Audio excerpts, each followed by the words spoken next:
Good afternoon, and thank you for being here.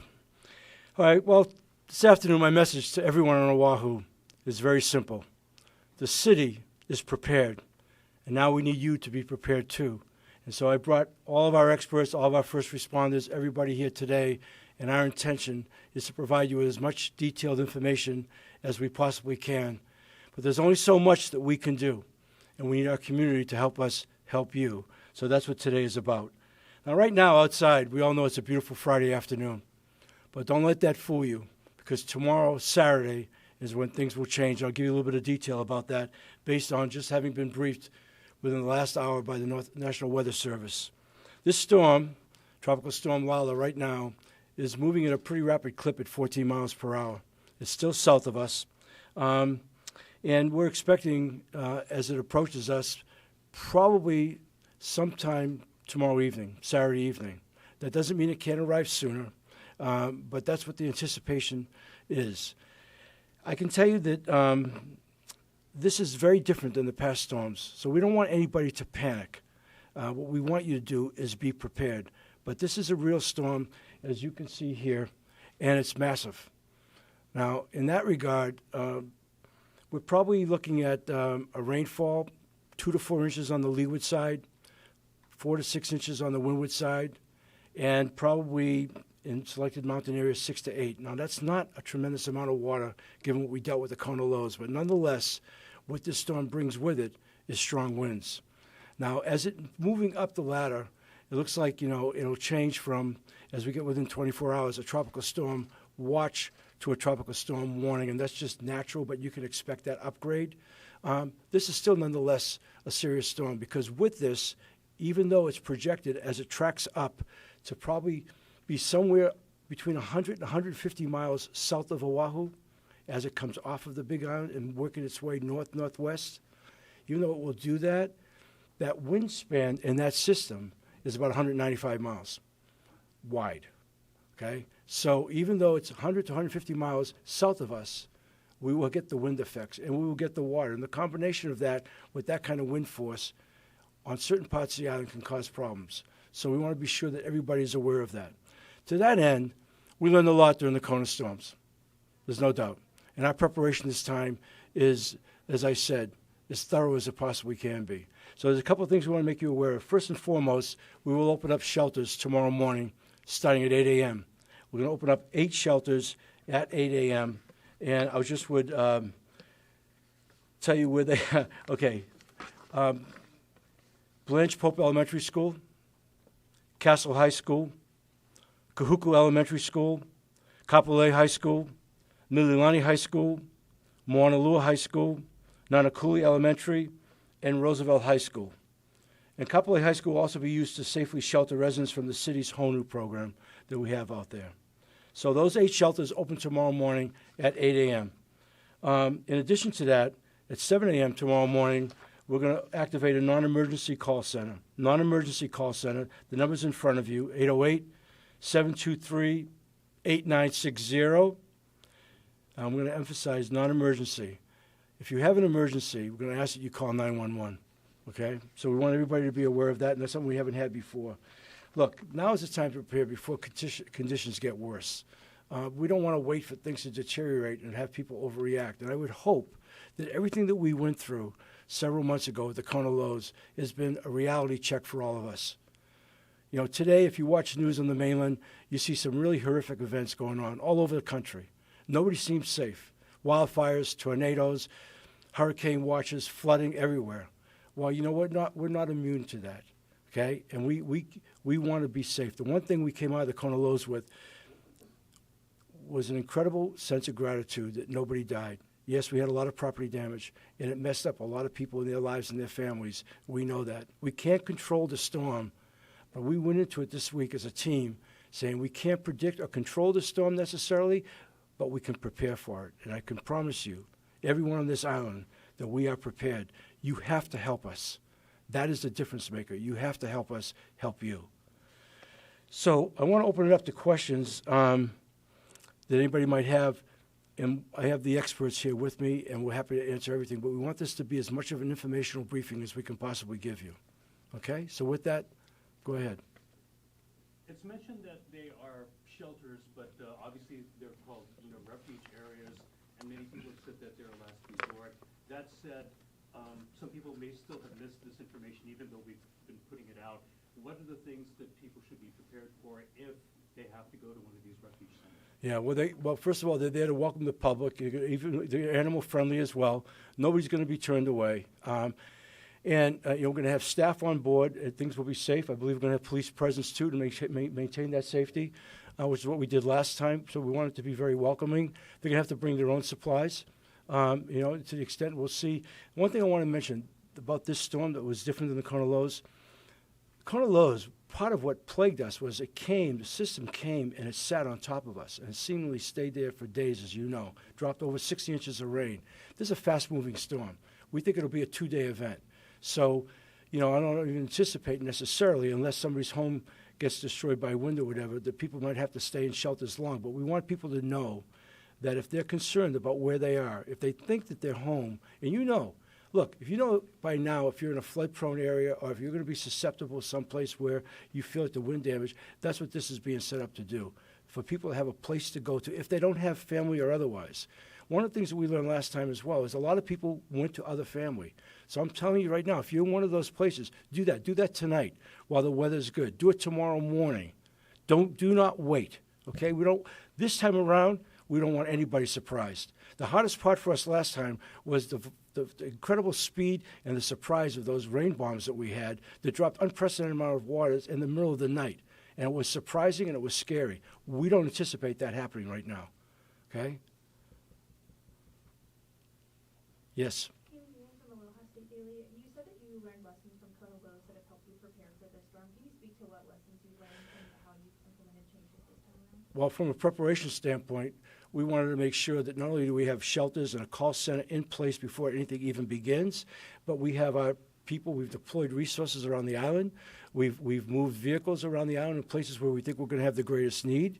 We are going to incorporate anything and everything we can. I've talked to Chief Lazar about possibly, depending on the winds, if we're going to even use drones or anything else that we can to be best informed, be there, be ready, and have absolutely no hesitancy on any relief efforts we might have to do based on the fact that we'll have eyes on the ground all over the island. That's the one thing I want to emphasize as well. The way this wind span is, a lot of times we talk, I mentioned the leeward and the windward side for rainfall. But right now, in talking to the National Weather Service, as far as winds, it covers the whole island, okay, the entire island. So we can't speak to which side of the island might get hit more or other, worse or whatever, but you need to expect that. So we're going to be around the whole island. We're anticipating, for want of a better way to say it, we're anticipating the worst and preparing and hoping for the best. But in our preparations, we're preparing as if the storm was much bigger and stronger than what we have. And that's to take nothing away from this storm. This is a real event. You cannot be over-prepared in situations like that. We're not anticipating road closures at this point, but our JTMC will be staffed, and then we will be monitoring island-wide conditions. So road closures can happen. They just can't be predicted. As far as other things that that I think that we should talk to from a traffic perspective is, the best thing is to really avoid unnecessary travel during the event, both before the event, during the event, and immediately after the event. The less people that are on the road, the better we all will be, because in addition to road closures, we have vulnerability of traffic signals going down. We are prepared. We have extra crews that are ready to go out. We will be monitoring. If you happen to encounter a traffic signal that's out, chances are that we'll know about it already because we monitor those centrally. So there's no need to inundate 911 with excess traffic. We want to keep 911 for true emergencies. From our transit perspective, we're planning to run normal transit. But having said that, in an event like this, we could have localized flooding where we would need to detour. And if our winds became severe at a very high rate, we could suspend our transit system. But as I say, at this point, we're planning normal operations. So all of those things are for the public. With as far as transportation goes, use common sense. If you encounter standing water, flooding water, don't drive into it. Turn around. because we don't want to lose any of our folks. Turn around, don't drown. That's the mantra for today. So use your common sense, and we'll get over this storm together. I opened up saying all the residents of Oʻahu. There were two populations in there that I also want to include, just so you know. One happens to do, I was in Waikiki earlier today, and, the place is full. So obviously, we're working with the hotels. We're providing them all the information we possibly can, and it'll be up to them to do what they can for the people visiting those hotels. But we're concerned about our tourist population, and we're doing everything we can to help inform them and work with the hotels. The other is our homeless population. We've got a couple of thousand people out there unsheltered, and so I want to bring up Jim Ireland right now and talk about all the work that he and Core have been doing over the last couple of days, because we are clearly concerned about them and the amount of protection that they have. Thank you, Mayor. Jim Ireland, Honolulu Emergency Services Department. So Core has been pretty busy all week. Starting tonight, tomorrow, they're going to be 24-hour operations, but they have been going out, engaging the homeless, informing them about the storm, and then as always, offering them shelter. The existing shelters that we already have, like HONU, IHS, the Behavioral Health Crisis Center, and others. They've also been particularly focused on bridges and low-lying areas along streams. And I think during the Honolulu Fire Department with EMS and Core and the Honolulu Police Department were involved in multiple rescues of people under the bridges that rising water caught them either in the kind of the center island or on the sides where their lives were in danger. And the Honolulu Fire Department does really the heavy lifting there as far as doing the rescue, rappelling down, a foot above the water, and it's really treacherous for them. And they do it; it's their job, the rescue teams. But we really don't want citizens in danger. We really don't want our first responders in danger. So those areas that we've been kind of over and over again that they've had to go visit for these rescues, we really tried to focus in those areas. As late as even today, and they're going to go back out tomorrow. The good news is in a lot of them, the people had already left. There were still one or two stragglers that they engaged today, and I'm hoping they listened. Because we really, don't want to have to, it's like Groundhog Day, have to do this all over again when we know this storm is coming. As the Mayor mentioned, the Kapolei High School is where the HONU is moving to. That is our homeless shelter that we use with the Honolulu Police Department and Community Services Department. So we're going to use that as well via the Kapolei High School. But again, Core's just been very busy. They're going to be out 24/7, just like all the first responders, to try to keep all of our residents safe, including our homeless. And that engagement, too, if we can get them into a shelter and keep them off the streets permanently, that's even better. Going back to the question about lessons learned, one of the things that evolved in the Kona low storms, because it was such an extended situation, was we actually evolved and developed a joint operating center over police headquarters and along with Emergency Operating Center. So the EEOC, which has been around traditionally, will be more of a policy-centered area here for us, involved with situational awareness and any policies, anything that we have to do. I know that that's where I'll be, and Krishna Jerem, our managing director, will have that place manned around the clock with a lot of our expert personnel. But I want to disclose to the public the Joint Operating Center. So I'm going to ask Major Ramsden and Kalani Howe to come up here before I bring up Chief Lazar to talk about that, so you could be aware. That proved to be in the latter part of the Kona lows a very effective situation on how we deploy our first responders. So, men, I'll let you take it over. Aloha. So I guess kind of circling back to your original question about some of the lessons learned during Kona low, and this is a direct result of the improvements we made both during and as the incident evolved and continued to improve even up to now. So the Joint Operations Center concept basically was prior to Kona low and up to Kona low, we all had department operations centers, fire, EMS, police, and that's where our department leadership operated. The city would traditionally operate out of the EOC, and we communicated and coordinated with each other that way. And what it evolved to was we basically utilized the Department Operations Center at HPD and turned that into what we call a Joint Operations Center. Basically, that's putting all of the department heads and incident commanders in one room using interoperable communications, meaning we've got fire dispatch, EMS dispatch, HPD dispatch personnel in the room. And we've got pretty much all of the problem solvers there 24/7 throughout the event. And it's precisely for that reason so that we can talk to each other and more so identify problems as they come up and solve those problems and come up with solutions and more importantly, be able to coordinate our efforts. So there's no duplication of effort and there's no crossing of efforts. Like we're all working in unison and having that what they call that overall operating picture. Yeah, so that we're all operating off of a common operating picture. Chief Howe, did you want to add anything to that? So it's something that, like I said, is constantly evolved. We're constantly tweaking it and improving it, and I think it's a good concept. As of now, we not only have city and county first responders, but we also have state agency officials working with us. DLE will be present because they have officers involved as well. We have members of the military. We have the National Guard has a liaison officer in there with us, working closely, and also the U.S. Coast Guard will be located in there working with us. So once again, it's just an all hands on deck.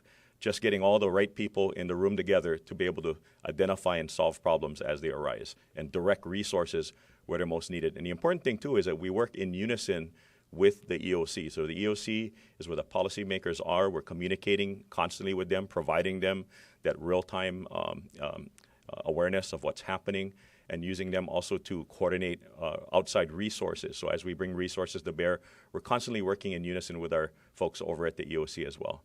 So it's about anticipation, right? Ryan, can you put that slide back up? It's a very real storm.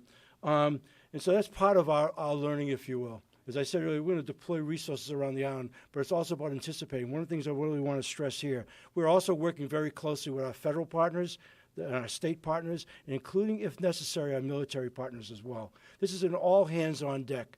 And what we've asked all of our employees within the city, some nearly 10,000 employees here, who understand that their role, if things get really rough, is that those people will be manning facilities, they'll be staffing the shelters. We're going to put everything we have behind this, okay? So at the tip of the spear when it comes to public safety is our police department, ensuring people that they can feel protected. So I'd like Chief Lazar to come up and talk about the readiness of HPD. Okay, aloha. Good afternoon, everyone. Thank you very much, Mayor. And Mayor, first of all, thank you for your leadership, because I know that in this very room for a couple of days this week, we did a lot of planning. We break down silos and we have communication. I want to thank also all our first responder partners. This is really how it's supposed to be, where we're all collaborating and working together. You asked what's different. Well, one of the things that's different is we're being very proactive, as the Mayor has mentioned. We're treating this as a very serious event so that we are prepared and we are ready to go. As the Major mentioned, we have a joint operations center. We're ready, but we also are staffing up our department so that our department is ready to deploy. And one of the other things we're doing is in partnership with the National Guard is we're partnering our members to be with them in high ground areas and in other areas where during the Kona lows we just couldn't get to those areas. So we're trying to be very strategic in terms of deployment and where we are. And we are going to make sure that our officers are out, they're visible, that we're responding to the 911 calls. We're also going to tell the public that if anybody thinks that they can commit a crime during this time, they better think different, because we're going to have more officers out. We're going to be very proactive in enforcing the law, and some of those things don't change. So very, very thankful to the men and women. I also want to speak to the men and women of the Honolulu Police Department who have to leave their families behind, make sure they're secure and safe so that they can come and serve for our city. So I want to thank our men and women of HPD for everything they do. We are prepared and we are ready, Mayor, and I thank you very much. You know, a strong wind event can bring a lot of things here, too. We're anticipating it could be power outages and what that will impact, and Roger talked about that with traffic lights and whatever. People have to anticipate that can happen. I know that HECO is on full alert. And at the same time, this kind of a storm brings amazing surf, if you will. And Kurt, I'm going to bring you up here a second, because it's going to be very seductive for a lot of people who want to get in the waters. Good surfers, don't get me wrong, but also very dangerous conditions. So I'd like Ocean Safety Chief Kurt Lager to talk about that. Thank you, Mayor. Kurt Lager with Honolulu Ocean Safety. Just earlier today, the National Weather Service posted a high surf advisory for our eastern shores starting tomorrow at 6 a.m. What that means is we're going to see surf in the 8 to 10 foot face value. There was a great question asked earlier, what's the difference between the south swell high surf advisory we just saw and this incoming storm?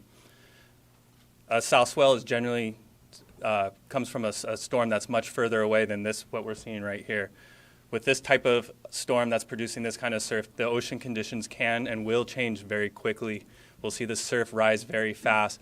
The waves are going to be close together, and it's very easy for people to get caught off guard. So it will be in experts only. The surf might be pretty good. But we're encouraging people to use caution, talk to our lifeguards before they go into the water. We will have lifeguards staffed. We have extra jet skis on ready and standby to respond to all emergencies, and we will be in the towers tomorrow morning. So thank you.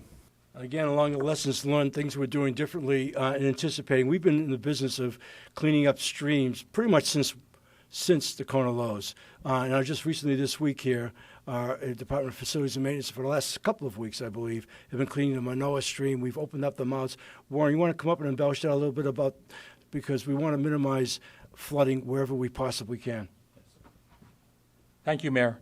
Yes, for the past couple of weeks, we've been up at Manoa Stream, clearing the portion of the stream at Kahaloa Street down to the concrete line channel. We're almost completed, but we had to redirect the crews to a lower portion at Woodlawn Bridge. We just kind of touch up that area so we could open up the flow of the stream in case of any heavy rains. And then also we've been preparing for this storm since last week.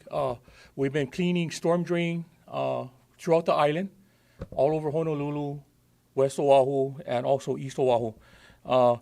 This stream was particularly kind of challenging for us because of the high tides, the high surf. Everything is timing. We started opening stream mouths on Wednesday, yesterday, and tonight we're actually opening Kaele Pulu Stream out in Kailua at 10 o'clock. That's the lowest tide of the day. And we'll also be opening Pokai Bay Ditch 1 and 2, and also Ulehava. And we will stage our equipment there. So we're looking at probably about 5 to 6 hours of work, but we'll be monitoring those streams because of the high surf. That's an area where the sand fills up, and then the sand plug reappears. So throughout the night, into the morning, throughout the day, we'll be monitoring these streams and to keep it open. And any other stream that may have closed up, we will have people out there. One more thing I'd like to add on behalf of HPD is take care of your neighbors. We're telling the public, the kupuna, the elderly. If you think about a windstorm when the electricity goes out, check on your neighbors, check on one another, and we will do our best to respond to those emergencies, and we'll be monitoring everything, and we will get to where we need to get to. But we really want to make sure that we're all taking care of one another. So thank you, Mayor. Yeah, that's a great point, Chief. The last time around, there was a lot of pride out in the Wailu'a community because they were surprised in the middle of the night about how they helped each other. They rescued each other in addition to our first responders. But for example, along those lines, if you live next to somebody whom you know lives alone, or somebody who's a kupuna, or something like that, in the spirit of taking care of your own family, extend yourself a bit and see if you can help them too. As I said earlier, we need everybody helping each other on this, and the other thing I want to add, too, in the spirit of trying to do everything we possibly can, when I say the city is prepared, beyond that personnel, beyond the things you just heard up here, we also had our urban forestry team out there going around, looking at vulnerable trees, branches, whatever, cutting stuff down for the last 4 or 5 days, trying to anticipate as much as we possibly can. So we're about 24 hours away, perhaps, from having to deal head-on with this here, maybe a little bit better. There's a good opportunity now. If you're hearing these messages, please take this seriously. I've said time and again, coming into this business, I spent 40 years in the media. I looked at a lot of screens like this over a lot of years, and I know what's real, what's not real. This is a real storm. We're going to hope we get lucky on the trajectory of this. We're still going to have an impact, but it won't be anything like last time. But let's not make it worse than it is by not paying attention and doing the things we should. If everybody cooperates the way we're asking you to do, and hoping that you will do, we will do our part, and together we will get through this. Okay? Yes, we'll be in the Emergency Operating Center. I can promise you that this time around, that won't become a question afterwards. We have a lot of intel here. We're going to be communicating with each other. Like I said, we've got people deployed all over, especially in the key areas. We'll have eyes on that. Part of that problem was we didn't have eyes out there coming back to the Emergency Operating Center. That was number one. Number two, that rain bomb that hit us in the second Kona low was rain coming down at 7 inches an hour. That is unbelievable amount of water. It was in the middle of the night. We're not anticipating that scenario. This is going to start late tomorrow night, but we're not anticipating that kind of water event. But we will have people there in the event that this suddenly somehow, some way surprises us and not true to what the radar screen says. We will be ready. That's the best I can tell you. Okay? Anything else?